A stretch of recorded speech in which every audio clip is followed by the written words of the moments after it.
अपने रेतीले सौंदर्य और ऐतिहासिक इमारतों के साए में शांत रहने वाला राजस्थान इन दिनों हिंसा की लपटों में लिपट गया है।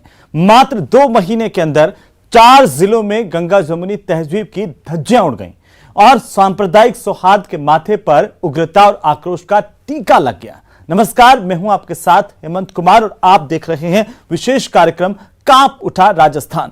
भीषण गर्मी को रेतीले धोरों में समेट देने वाली मरुधरा की धरती हिंसा की आग में धधक उठी। सांप्रदायिक सद्भाव बिगड़ा तो लोग सड़कों पर उतर आए। दैनिक दिनचर्या को दिल लगाकर मदमस्त रहने वाले लोग अचानक से उग्र उठे और सवाल सबसे बड़ा है कि आखिरकार वीरों की इस धरती पर कायराना हरकत कौन कर रहा है।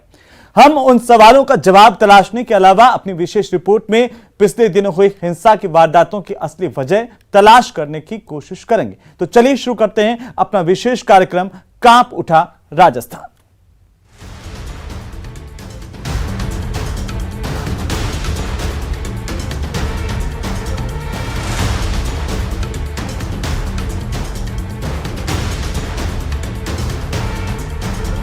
राजस्थान में एक शहर के बाद दूसरा शहर सांप्रदायिक तनाव झेल रहा है।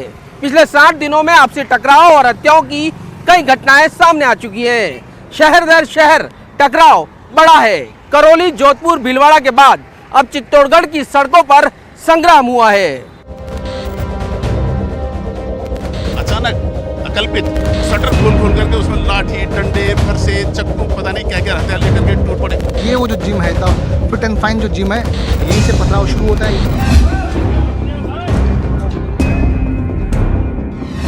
2 अप्रैल करौली।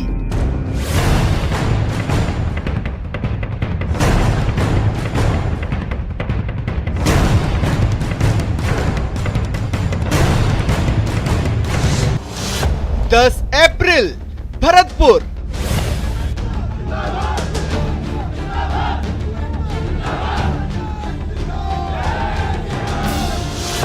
2 मई जोधपुर।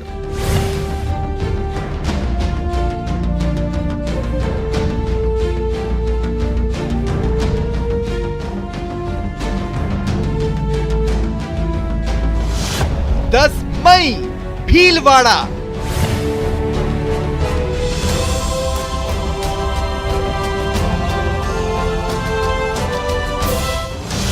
31 मई चित्तौड़गढ़।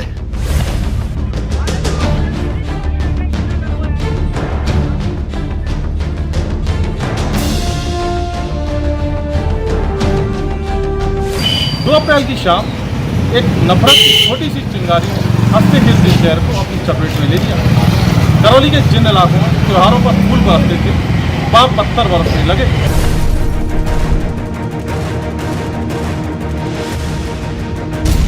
हिंदू नव वर्ष पर निकाली गई बाइक रैली पर पथराव के बाद करौली के हटवारा बाजार में अचानक हिंसा भड़क उठी।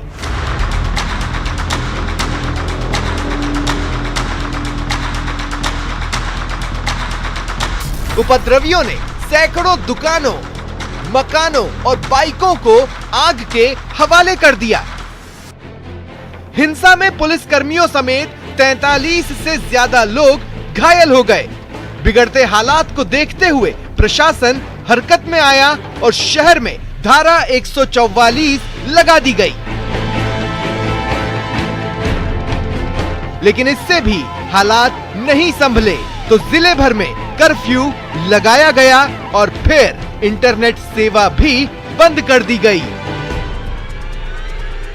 सांप्रदायिक तनाव और कर्फ्यू के कारण लोगों को करीब 15 दिनों तक घरों में कैद रहना पड़ा। दुकानें बंद रहीं और कारोबार ठप रहा, जिसकी वजह से करौली ने करोड़ों रुपए का आर्थिक नुकसान झेला। उसके परिणाम आज तक भी आ रहे हैं। आज तक भी चहल पहल पूरी तरह वो जो सामान्य होनी चाहिए वो नहीं हो पाई। जो वो घर रहे थे तो हमारे काम धंधे पे भी फर्क पड़ा था। करौली में व्यापारियों को बहुत नुकसान हुआ। करौली घटना के ठीक 8 दिन बाद यानी कि 10 अप्रैल को भरतपुर में भी माहौल खराब करने की कोशिश की गई, लेकिन समय रहते पुलिस ने घटना को भांप लिया।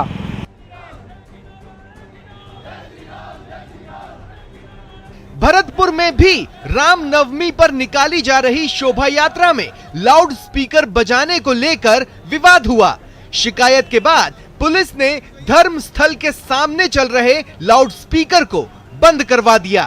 पुलिस की इस कार्रवाई से नाराज हिंदू संगठनों ने बवाल शुरू कर दिया और सड़क पर जाम लगाकर नारेबाजी की। पुलिस ने दोबारा लाउड स्पीकर चालू करवाए, तब जाकर मामला शांत हुआ।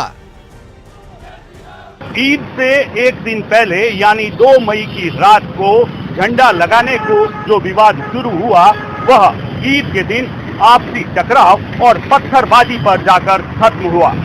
झंडा लगाने, लाउड स्पीकर हटाने को लेकर दोनों समुदाय आमने सामने हो गए।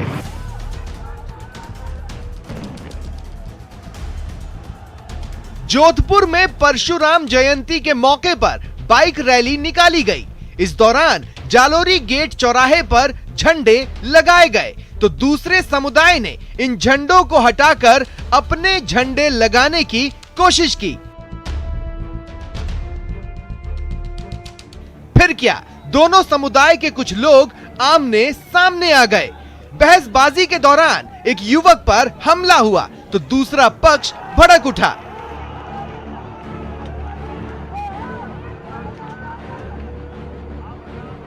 ईद की नमाज के लिए लगाए गए लाउड स्पीकरों को उखाड़ दिया गया। देखते ही देखते दोनों ओर से नारेबाजी होने लगी। पुलिस ने खदेड़ा तो पत्थरबाजी की गई, जिसमें कई पुलिसकर्मी और कुछ मीडिया कर्मी घायल हुए।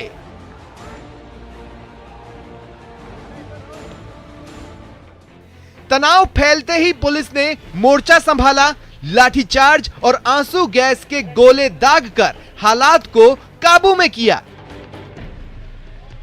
साथ ही शहर के 10 थाना इलाकों में कर्फ्यू लगा दिया गया। कर्फ्यू और नेट बंदी की वजह से सन सिटी का पूरा कारोबार ठप हो गया। 20-25 रोज पहले जो जोधपुर में सांप्रदायिक दंगे हुए, जिनको दंगों का रूप दिया गया, उससे आम व्यापारियों को कितना नुकसान हुआ, जो कि अभी कोरोना के डर से उभर ही नहीं पाए थे और उनको थोड़ी सी राहत मिलने की जो उम्मीद थी, उसमें जो नुकसान हुआ वह नुकसान अविश्वसनीय है। व्यापारियों को थोड़ा सा जो समय मिला था मौका कि अपने कुछ नुकसान की भरपाई इस सीज़न में कर सके, लेकिन इन दंगों के कारण उस सीज़न में भी पूरा भरपाई का कोई भी जो अवसर मिला था वो अवसर हम नहीं बना पाए।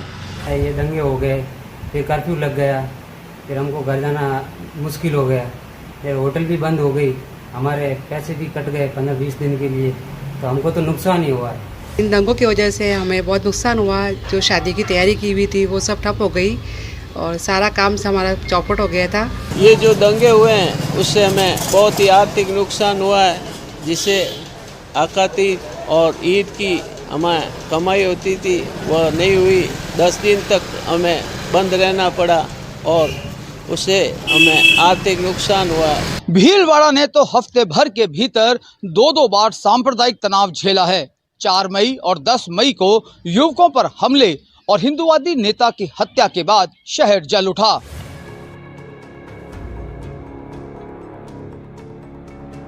चार मई की रात सांगानेर इलाके में 2 युवकों पर 9 नकाबपोश युवकों ने जानलेवा हमला किया और युवकों की बाइक को आग लगा दी। घटना की खबर लगते ही सांप्रदायिक तनाव फैलने लगा। पुलिस ने आनन फानन में आरोपियों को पकड़ा। अभी जांच चल ही रही थी कि 10 मई की रात शास्त्री नगर इलाके में हिंदू जागरण मंच के कार्यकर्ता आदर्श तापड़िया की चाकू घोंपकर हत्या कर दी गई। हिंदू संगठनों ने आक्रोश रैली निकाली और बाजार बंद कराकर विरोध दर्ज कराया। जिला प्रशासन ने माहौल को देखते हुए इंटरनेट सेवाओं को 24 घंटे के लिए बंद कर दिया। भीलवाड़ा में हुए सांप्रदायिक तनाव के बाद शांति हुई तो चित्तौड़गढ़ में हत्या के बाद पूरा शहर जल उठा। पुलिस के तमाम दावों के बावजूद एक हिंदूवादी नेता और पूर्व पार्षद के बेटे की हत्या हो गई। 31 मई की रात चित्तौड़गढ़ में पूर्व पार्षद के बेटे की हत्या के बाद माहौल गर्मा गया। राकेश सोनी की हत्या से नाराज हिंदू संगठनों और व्यापारियों ने हंगामा शुरू कर दिया। पत्थरबाजी और तोड़फोड़ के बाद दुकान में आगजनी की गई। पुलिस ने भीड़ को तितर-बितर करने के लिए बल प्रयोग किया और शहर में धारा 144 लागू कर दी गई। पुलिस ने हत्या के आरोप में 3 युवकों को गिरफ्तार किया है।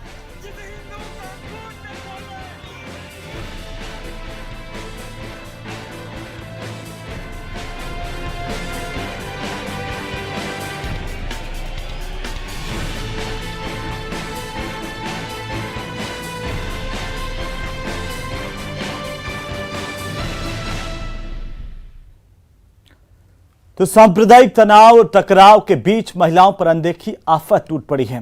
बीते 40 दिनों के भीतर गैंगरेप और हत्याओं की खबर से 4 जिले कांप उठे।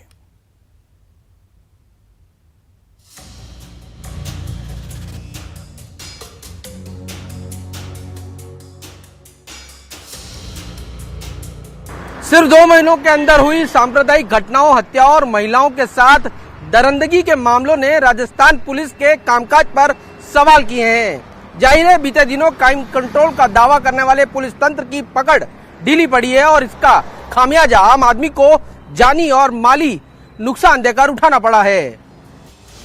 23 अप्रैल दौसा, महिला की गैंगरेप के बाद हत्या।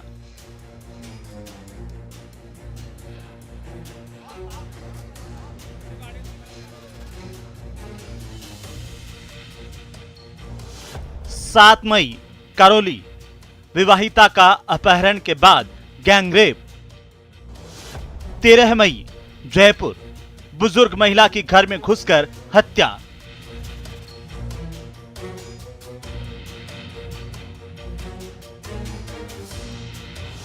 1 जून उदयपुर, युवती की फ्लैट में गोली मारकर हत्या।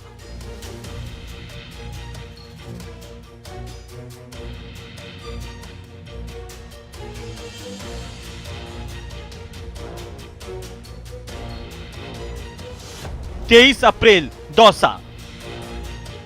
23 अप्रैल को जयपुर के जगतपुरा में रहने वाली महिला जब अपने मायके दौसा के गोपालपुरा गांव जा रही थी, इसी सोनट बस स्टैंड के बाहर घात लगाए बैठे कुछ दरिंदों ने लिफ्ट देने के बहाने अपहरण कर लिया।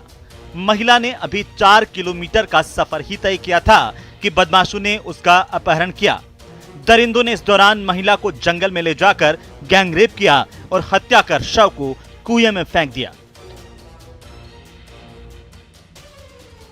इधर जब महिला घर पर नहीं पहुंची तो परिजनों ने 24 अप्रैल को रामगढ़ पचवाड़ा थाने में गुमशुदगी की रिपोर्ट दर्ज करवाई। कुएं में लाश मिलने के बाद मृतका के गांव में आक्रोश फैल गया। परिजन और ग्रामीण धरने पर बैठ गए और लाश उठाने से इनकार कर दिया। दौसा गैंगरेप और मर्डर मामले में पुलिस की लीपापोती के बाद नए सिरे से जांच कराने का फैसला हुआ। दौसा गैंगरेप का पुलिस पूरी तरह खुलासा भी नहीं कर पाई थी कि कुछ भेड़ियों ने विवाहिता को झांसा देकर जाल में फंसा लिया। पति के पास पहुंचाने के बहाने उसे गंगापुर में साथियों के कमरे में ले जाया गया और यहां बारी बारी से बलात्कार किया गया। दरिंदों ने एक नहीं पूरे 24 दिन तक शहर दर शहर लेकर विवाहिता की आबरू लूटी। 29 मई को वो किसी तरह होटल से मौका पाकर भाग निकली और ससुराल वालों को पूरी घटना बताई।